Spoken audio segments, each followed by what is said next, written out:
1950년 북한의 남침으로 발발한 6.25 전쟁으로 인해 우리 민족은 남한과 북한으로 나뉘어 싸우는 비극을 겪게 된다. 그리고 슬픈 분단의 역사를 지금까지 지속해오고 있다. 민족을 위해 경제, 사회적인 미래를 위해서도 남북의 통일은 반드시 필요하다.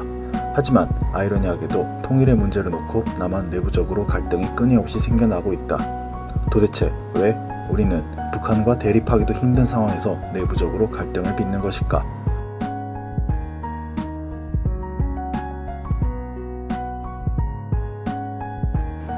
남남 갈등은 말 그대로 해석하면 남한 사회 내부의 갈등을 뜻한다. 예를 들어 정부와 시민단체의 갈등, 기업과 노조의 갈등, 정당끼리의 갈등이 모두 남남 갈등에 해당한다. 하지만 현재는 통일 문제에서 제한적으로 사용된다.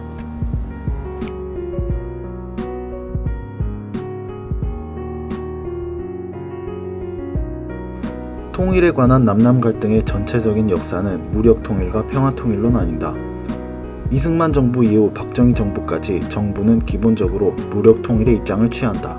민주화 항쟁 이후 점차 대북 정책이 변화했고 김대중 정권에 이르러서 이른바 햇볕 정책을 바탕으로 적극적인 평화 통일의 행보를 취한다.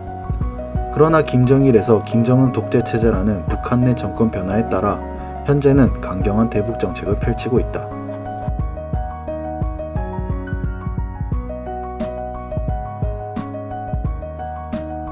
남한의 경제력이 북한의 경제력을 월등히 압도하는 수준에 이르러서 남북 통일을 어떻게 해야 할 것인가에 대한 답으로 흡수 통일이 거론되었다.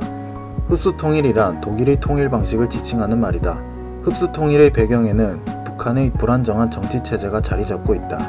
북한은 3대째 이어오는 독재 체제를 유지하고 있으며 이로 인해 북한 내부의 상황은 지극히 불안한 상황이다. 즉, 북한이 언제 내분으로 인해 붕괴돼도 이상할 것이 없다는 소리다. 북한이 언젠가 스스로 붕괴할 것이라는 추측을 바탕으로 남한이 북한을 흡수하자는 것이다.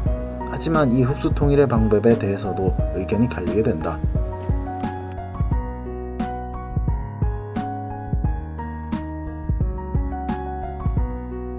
먼저 흡수 통일을 전제로 통일의 시기를 말할 때 아직은 시기상조라고 말하는 이들이 있다. 그들의 주요 쟁점은 통일 비용이다. 만약 통일이 된다면 파탄 직전인 북한의 경제를 남한이 책임지고 복구시켜야 할 것이며 이 비용은 모두 남한이 부담해야 한다는 점을 걱정한다. 반대로 가능하다면 빨리 통일을 이루어야 한다는 이들이 있다. 먼저 통일 비용에 관해서는 통일이 이루어지면 국방비와 같은 분담 비용이 해결되기 때문에 균형을 맞출 수 있다고 주장한다. 또한 통일이 이루어지면 북한의 피폐해진 행정관리 및 치안 유지를 위해 수많은 공공기관이 필요할 것이며 다양한 기업들이 북한 영토에 진출함에 따라 청년 실업 문제도 해결될 것이라고 주장한다. 또한 북한이 방치해두고 있던 다양한 지하 자원을 활용해 산업을 활성화시킬 수 있고 중국과 러시아와의 육지 교역로를 얻을 수 있다는 점에서 장기적으로 볼 때 반드시 이익이 될 것이라고 생각한다. 하지만 사실 이러한 논쟁은 김정은이 정권을 세습하면서 무의미하게 된다.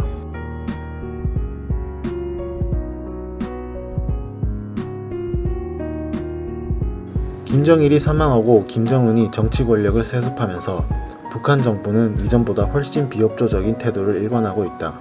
북한 정부는 오로지 자신들의 독재 체제를 유지하는 데 혈안이 되어 있다. 이에 따라 남한은 대북 정책을 강화하기 시작했고 남한은 통일과 안보 사이에서 갈등하게 된다. 최근 남남 갈등뿐만 아니라 중국과 미국이라는 강대국들마저 갈등하게 만든 사드 배치가 대표적인 예이다.